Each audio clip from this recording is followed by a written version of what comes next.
Welcome to this week's episode of Jonathan on Money. This is episode number 169. This show is going to drop just as we enter the 9 days, and I'd like to vent just for a minute about a personal pet peeve of mine during this time of year. As many listeners know, during the 9 days from Rosh Chodesh Av until Tisha B'Av, many Jews refrain from eating meat and drinking wine as part of the mourning practices commemorating the destruction of the first and second temples and other tragedies that befell the Jewish people during this period of time. These restrictions are meant to create an atmosphere of sadness and reflection leading up to Tisha B'Av. And since meat and wine are associated with the celebration and the temple service and the sacrifices in the Beit HaMikdash, abstaining from them during this stretch of time symbolizes mourning over the loss of the temple. A common workaround to be able to eat meat during this time period, and a personal pet peeve of mine, is making or attending a siyum or the completion of a significant Torah study, such as a tractate of Talmud. Since the siyum is considered a mitzvah celebration, many halachic authorities permit participants to eat meat afterwards, after the siyum during the 9 days. A siyum during this time of year is merely a technical loophole. The purpose of the 9 days is not just to follow restrictions while finding ways around them, but to reflect on the destruction of the temple, improve ourselves, and strengthen our connection to Jewish values and Jewish history. Creating a study project solely to permit eating meat can miss the deeper purpose of the practice. Remember, this time of year is a very bad time for Jews historically. Refraining from meat for 9 days is not such a big ask, and an important part of this time of year is given the strategies that befell our people. A little bit of suffering every now and then is good. It helps keep proper perspective and appreciate the good times. So my message before diving into this week's show is to avoid the loopholes and be introspective during this somber time of year. And I'm sure there's certainly tie-ins to investing, but my talking points and action item are both tied to this point, so I'll leave it at that for now. In other news, don't forget to buy my book, D's for Diversification, the ABCs of Personal Finance, which is now available on Amazon or at jonathanonmoney.com. Buying this book is a wonderful way to support this podcast. And finally, before jumping into this week's episode, I'd like to share that my upcoming live fall webinar series will be released in a few weeks. If you or a friend would like to be notified of my upcoming series, you can either go to parkbridgewealth.com/webinars and register to be on my webinar distribution list, or email me directly with the word webinar in the subject line to be added to the list as well. Okay, now for today's agenda. My talking points this week will discuss 9 days, 9 lessons, what our period of mourning teaches us about money. Our quote this week is from Abigail Disney on Flying Private. I'll spend the last half of the episode answering listener questions, including rule on contributing to multiple retirement plans. Rules, I should say. These are a lot of them. And finally, we're going to end with an actual idea to implement your investing life, where we'll discuss refraining from serious business activities during the 9 days. And with that, let's jump into this week's talking point. So, as we move from the 3 weeks to the more intense 9 days, the atmosphere in From homes shifts. The period is not simply about restriction, it's about recalibration. We step back from the comforts and indulgences we take for granted so we can see them and ourselves more clearly. We mourn that we lost and reflect on the accumulation of actions, character flaws, and misplaced priorities that predicated the destruction of the temple. This same lens applies remarkably well to our financial lives, and I'm going to share 9 lessons from this period that translate directly into the way we think, spend, save, and plan around money. Lesson number one is distinguish between needs and wants. During the 9 days, Halacha asked us to give up meat, wine, music, and other pleasures. These things are not inherently bad and are perfectly permissible the rest of the year. The point is that we can live without them. That recognition helps highlight the things we actually need versus things to which we have simply grown accustomed. Some family budgets are stretched thin not because of true necessities, but because of comfort and convenience have quietly been reclassified as essentials. The takeaway for this season is to take an honest inventory which expenses in your home are genuinely necessary and which are habits that have never been questioned. A family that can identify the difference, even temporarily, often discovers they have more breathing room than they realize. Lesson number two, destruction can come from neglect, not just from disaster. The Gemara tells us that the second Beis Hamikdash was destroyed through sinas chinam, baseless hatred that festered because it was never addressed. Financial trouble often follows the same pattern. It is rarely only one bad investment or one missed paycheck that sinks a family. It is the credit card balance that was never paid down, the insurance policy that was never reviewed, the budget conversation that kept getting postponed. Quiet neglect compounds the same way interest does. This is a good time of year to confront the financial issue you have been avoiding, whether that is opening a bill you have not looked at or finally having the conversation with your spouse about where the money is actually going.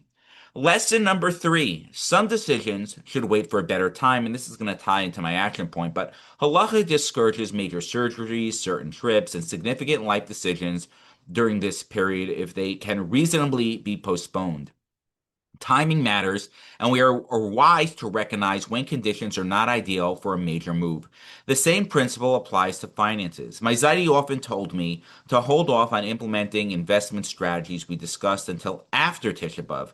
After all, not every investment opportunity, business venture, or large purchase needs to happen the moment it presents itself. Learning to wait to get a decision, sit for a few weeks until you can think clearly without emotion often prevents the kind of rushed choices people regret. Patience is not paralysis, it is simply giving yourself permission to choose the right moment.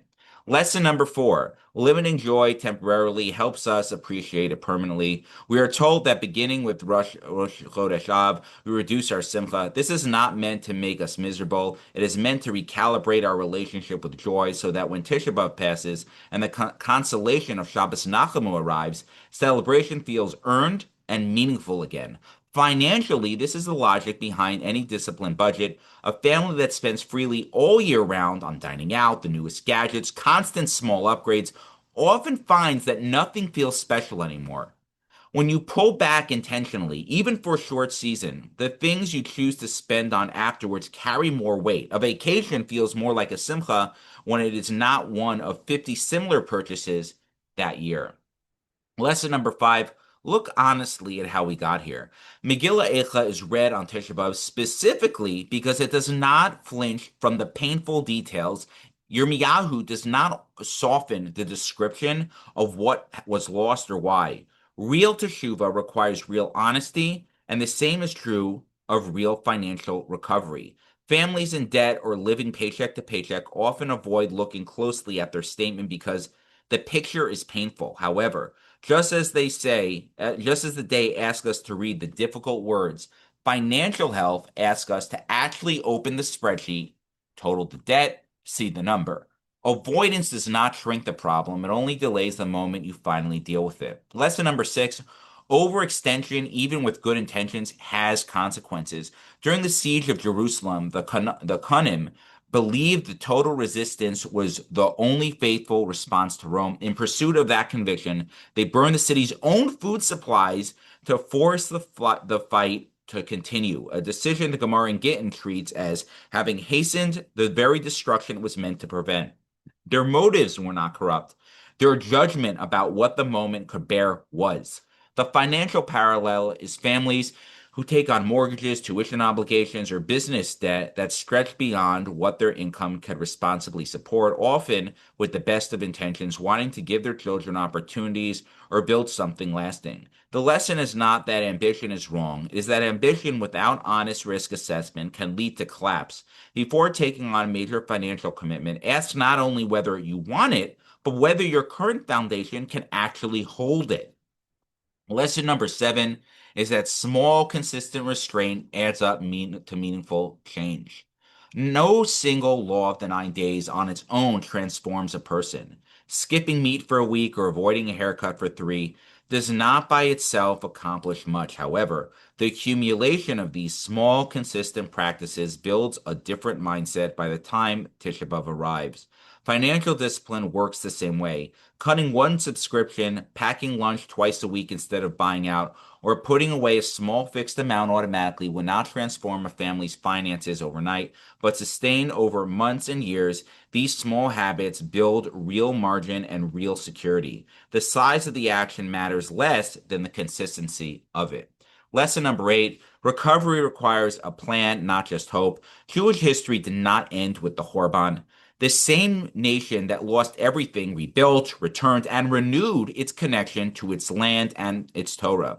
That rebuilding was deliberate. Ezra and Nehemiah did not simply wait for restoration. They organized, planned, and worked methodically toward it. Families recovering from financial setback, whether job loss, failed business, or an unexpected expense, need the same approach. Hope is necessary, but it is not sufficient on its own. A written plan, even a simple one, with concrete steps and a realistic timeline, turns the desire to recover into an actual path toward recovery. And finally, lesson number 9, every difficult period has an end. Plan for what comes after. The halachos of Tisha B'Av itself shift after Chatzos. The day does not stay at peak intensity from beginning to end, and we're taught to look ahead even while still within the day of mourning. This is a valuable model for financial hardship, whether a family is dealing with tight months due to tuition, simcha expenses, or any other strain. It helps to remember that the current pressure is not necessarily permanent. Planning on the other side of a difficult financial stretch, building towards the month when expenses ease or the income improves, gives people the strength to get through the hard part without losing perspective. Difficult does not mean permanent, and families who plan with that in mind tend to navigate hardship with more resilience and less despair.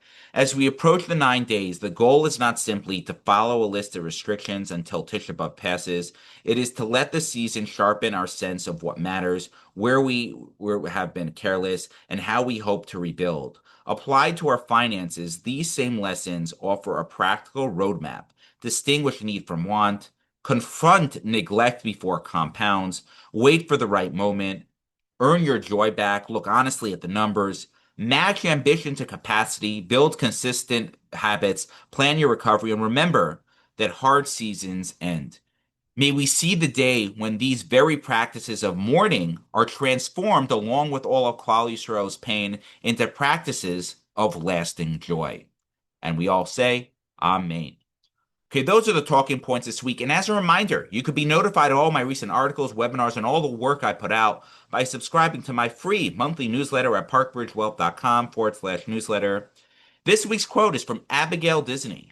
For those who don't know, Abigail Disney is a documentary filmmaker, philanthropist, social activist, and a member of the Disney family. She's the daughter of Roy E. Disney and the granddaughter of Roy O. Disney, who co-founded the Walt Disney Company.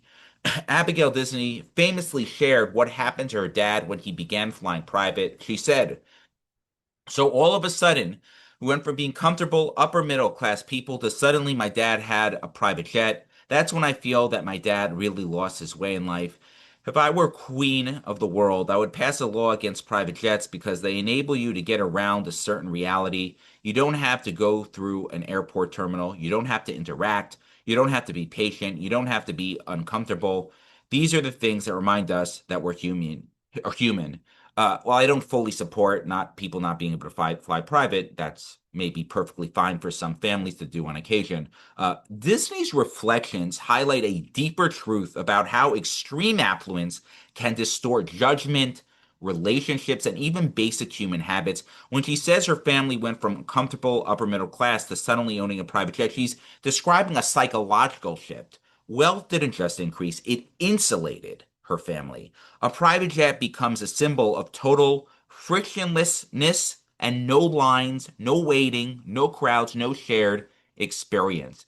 These everyday inconveniences are what keep people grounded, patient, and connected to others. Remove them, and you risk losing perspective, humility, and empathy. This isn't really about aviation, it's about the moral hazards of comfort at scale. Her argument is that extreme wealth can create a bubble where you stop encountering the small humanizing frictions that remind you you're part of a community.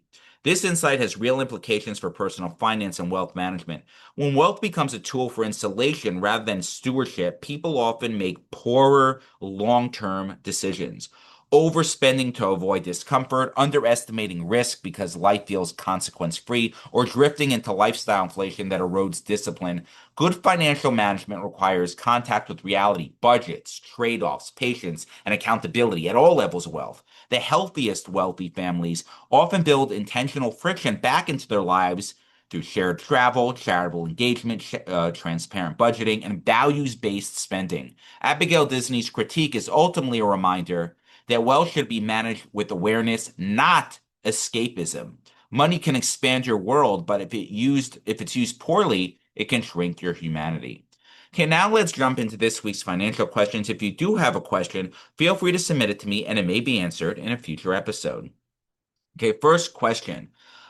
I rolled over my old 401k 7 or 8 years ago to my financial advisor. Because of this, I can no longer do backdoor Roth contributions due to what she called the pro rata rule. What is this? And should I be upset about this? I feel upset since I'm limited in what I can do. Let's first define the pro rata rule. So, the pro rata rule is an IRS regulation that requires a proportional share of both pre tax and after tax funds to be included in any distribution or conversion from a traditional IRA. For example, if you convert a portion of your traditional IRA to a Roth IRA, the amount you convert that is considered tax-free is not just the after-tax contribution you made. Instead, the rule dictates that the conversion must reflect the overall pre-tax and after-tax balance of all your traditional IRAs combined and will result in a tax liability for this conversion. If you keep the funds within a 401k, you don't need to worry about this pro rata nourish kite because it's insulated from that pro rata rule. But to your question, should you be mad? Well, that's up to you. It's a free country, and getting pissed off and complaining about things is the American way. It's certainly the Jewish way. The question is whether your kvetching is justified. Based on the information you provided, it doesn't seem like it is. There is merit to keeping your retirement assets consolidated with an IRA instead of a 401k, since 401ks have more limited investment options and no professional management or guidance. The downside is your ability to do backdoor Roth IRA contributions tax efficiently. Is that such a bad thing? Not necessarily. You can probably contribute to a Roth every year through your employer, so you'll have both Roth retirement funds that way. If you do not have that option at work and you really want to make Roth contributions, you can, but you'll just need to convert your non-Roth dollars into an IRA, take the tax bite, and then for the rest of your life, you will have Roth money. Does this make sense, and is it worth the big tax bill? This is something you need to ask your financial advisor. The reality is, every financial planning decision has trade offs. Consolidation and organization versus having more Roth dollars in retirement is an example of a trade off. If one option better than the other? Not necessarily. You can achieve everything you want in life and accumulate vast sums of wealth without having any Roth money at all. And if you didn't tell your advisor that you prioritized having Roth dollars 8 years ago, then why would she assume that this was a priority to you? It is not necessary to achieve your financial goals, and there are benefits of doing what your advisor recommended. In terms of being mad, I'd advise you to find other things to get angry about. This is not such a big deal, and you won't get much sympathy from anyone. Next question. Any thoughts on single stock ETFs? Yeah, I have thoughts. Drek, total and complete trash. But why are you so triggered, Yoni? My friend in Shul made a lot of money trading these ETFs. Well, let's get back to your friend from Shul in a minute. For those who don't keep track of the latest financial nourishkeit on the market, single stock ETFs track the performance of a single underlying stock, unlike traditional ETFs that hold multiple securities or a basket of securities.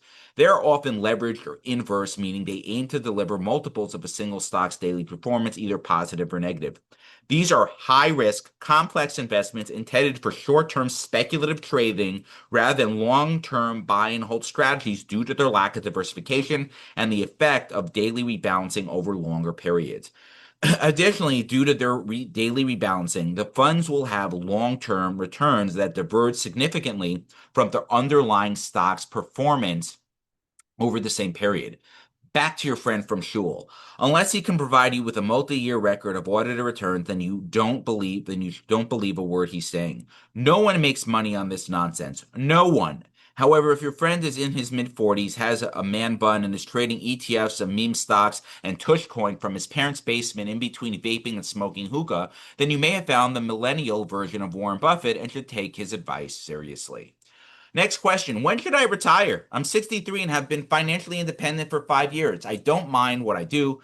I won't say I love it, but it's engaging and moderately rewarding. I don't actually need more money, but I'm not really sure what I would do if I retired. I would be interested in hearing your perspective. So, back when I worked in corporate America, there were a number of financial advisors working every day that were deep into their 80s. There were even a couple of people in their 90s. I told my Zaidi this information, joking that he should get back to work. He told me that for most people, it does make sense to keep working. He said, what are they supposed to do? Sit at home and fight with their wife all day?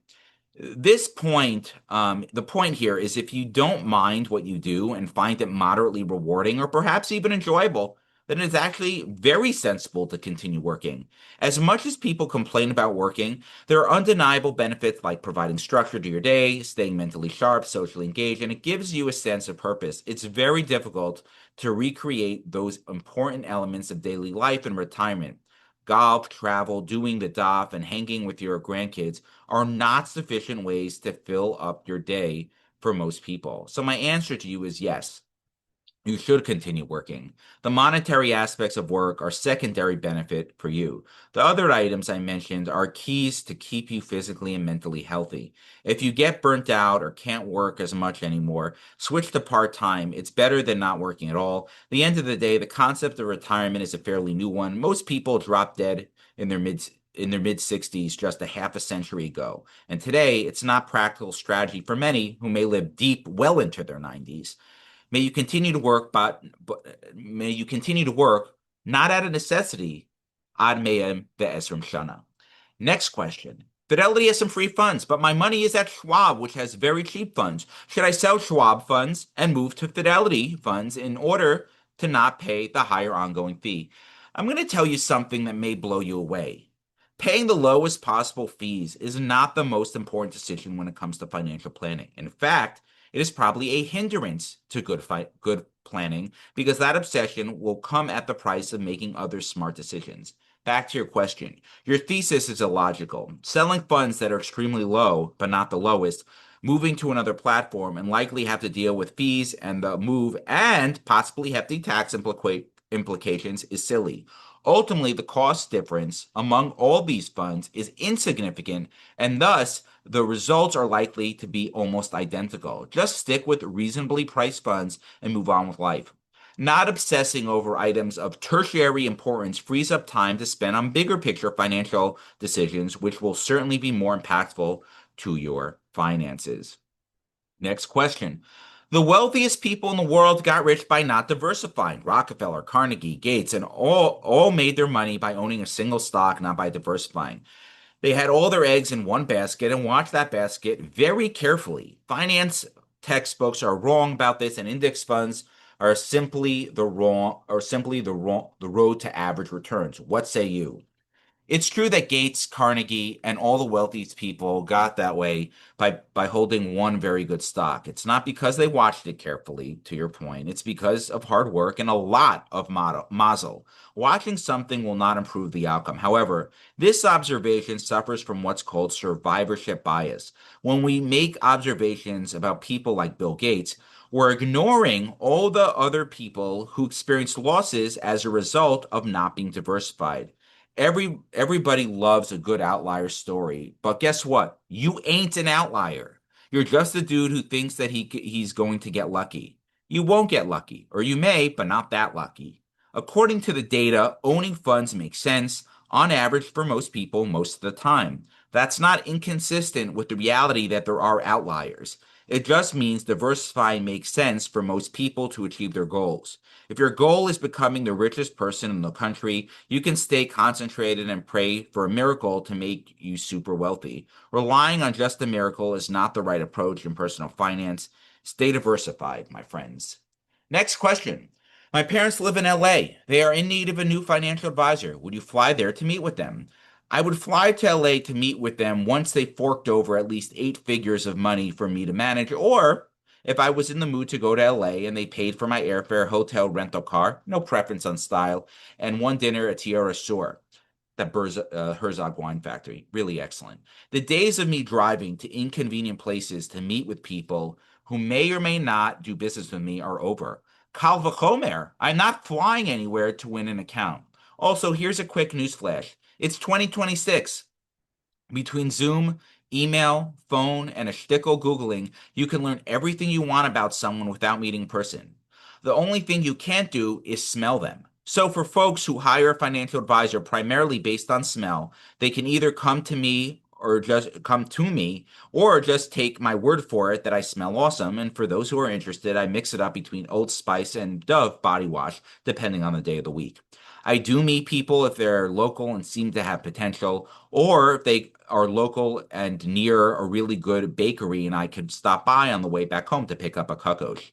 I do admit conversation unfolds more naturally in person. I could pick up on certain nonverbal social cues when I'm in person, but it's a small price to pay to not have to schlep somewhere. More often than not, in-person meetings are a total waste of time. If someone is motivated to want to do business, they're going to make it work without meeting you in person. This may be different based on the profession, but it's certainly true for folks in my industry. Folks that still push for in-person meetings are dinosaurs. Are all-inclusive resorts worth it? It depends on what you're looking for. If you partake in the food and will spend most of the day at the resort and are already maxing out your 401k and enjoy that type of trip, then it's worth it. If you like to be out and about, won't partake in the food, and are not maxing out your 401k, then probably not. I've been to an all-inclusive resort once in my life. It was an extremely positive experience. I maxed out my 401k, and we did only a little touring with most of the time spent at the hotel. We were able to find kosher food for a breakfast, and I had the chef make salmon, potatoes, and vegetables with all the usual instructions for keeping kosher. So if we didn't make the most of the food given our kosher limitations, I should say we didn't make the most of the kosher food. However, it was all you could drink, so I drank my money's worth of seltzer and a little bit of booze. The truth is, we had a lovely time and it was perfect for the type of vacation we were looking for. Normally, an all-inclusive resort wouldn't work for me. I like activities and I need to keep moving. Ideally, I spend 2 hours at an activity, then I'm ready to move on to something else. That's why road trips are a good fit. Cruises probably are also a good fit, but I have not been on many of those. I think you need to know what you want out of your vacation and align your accommodations accordingly. There is no right or wrong answer unless you're broke and using debt to finance your trip. In that case, most getaways are imprudent. You know what's never the right trip for me? Spending a boatload of money to be surrounded by New York Jews because there are a couple of kosher food options. I'd rather stay home or eat tuna packets and granola bars in an exotic location with no yiddim, but to each their own. Next question. I transferred my funds to a new investment firm. I don't think I received the dividend I was supposed to receive in this process. It was about $80. My account is about a $500,000, but I do want that dividend reimbursed. How do I get this refund? It isn't my fault that my account was transferred at an inopportune time. You're right, it isn't your fault. It also doesn't make sense that the dividend just vanished. It must be at one of the two firms. The broker on each side should check their account history and they should be able to see when the dividend hit. It would be very strange if it didn't show up at either place. Then you can do your own research to figure out when the dividend hit the account and demand a reimbursement, which may or may not prove to be successful. Alternatively, since this is a fairly modest error, you can chalk it up as a minor speed bump and the cost of doing business and just move on with life. A tiny screw up like this will have no impact on your life, and dwelling on it will just drain your energy and focus that can be spent elsewhere. Oftentimes in life, sucking it up and moving on is one of the best approaches, even if you are in the right. The key is moving forward. Next question. A CPA reached out to me about a client who has two LLCs, one with employees and one without employees. He suggested one without employees should open the SEP IRA so he doesn't need to contribute to his employees. I am a financial advisor, so I should know this, but it's a bit more technical than what I'm used to. Are there any restrictions with this logic, or is that the right approach? A good rule of thumb is anytime you hear a good hop or loophole, the reality is you are not the first person to think of it. The loophole has already been solved, and you should check with someone who knows what they are doing before implementing it. In your scenario, the answer is yes, there are restrictions. I assume from your question that the same person owns both LLCs. If so, the two LLCs form what's called a controlled group.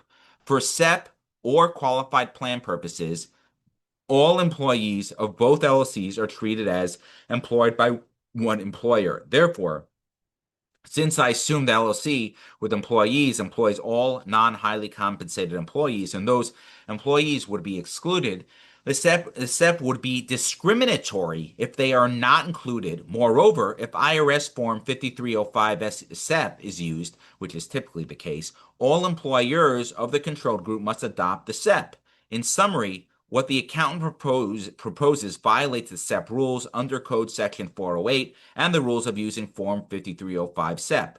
Nice try. Get yourself a good TPA to double check these types of questions. And a TPA is the actuary that oversees the compliance of the plan. Your client should never rely on a CPA for retirement planning advice. Okay, that's it for financial questions this week. And by the way, if you have a more involved personal finance situation, feel free to reach out directly to me, and perhaps my team and I can help you. The best way to get a hold of me is via email at jonathan@parkbridgewealth.com.